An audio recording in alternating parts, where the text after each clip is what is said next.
আল্লাহ বললেন ওয়া আওহা রাব্বুকা ইলান নাহাল, আমি মৌমাছির কাছে মেসেজ দিলাম, সিক্রেট মেসেজ, আনিত্তাখিযি মিনাল জিবালি বুয়ুতা, তোমরা পাহাড়ের মধ্যে তোমাদের বাড়ি বানাও, মৌচাক বানাও, অমিনা সাজার, গাছের মগ ডালে, বড় বড় ডালে তোমরা বাসা বানাও, ওয়া মিম্মা ইয়ারিশুন, উঁচু উঁচু জায়গায় মৌচাক বানাও, যাতে করে গ্রামের ছোট্ট ছেলেরা ঢিল মারতে না পারে। কোন সুবহানাল্লাহ।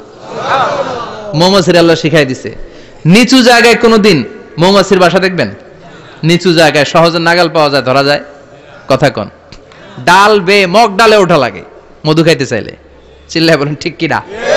আল্লাহ সিক্রেট মেসেজ দিলেন আর বললেন আনিত্তাখিযি। আলেম যারা আছেন বলেন তো, ইত্তাখিযি এটা কি মুজাক্কারের সিগা না মুয়ান্নাসের সিগা? মুয়ান্নাস, মাশাআল্লাহ। এটা স্ত্রীবাচক শব্দ।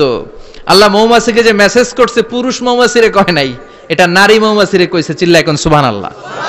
এখন গবেষণা করে দেখা গিয়েছে, কার্ল ভন ফ্রিচ একজন অস্ট্রিয়ান বিজ্ঞানী, উনি এটা নিয়ে গবেষণা করে 73 সালে 1973 তে নোবেল পেয়ে গেছে। এই আয়াতের উপর গবেষণা করে আল্লাহ কেমন করে সিক্রেট মেসেজ দিয়েছেন, কেমন করে মৌমাছি মৌচাকের বাসা বাঁধে, কেমন করে মধু আহরিত হয়,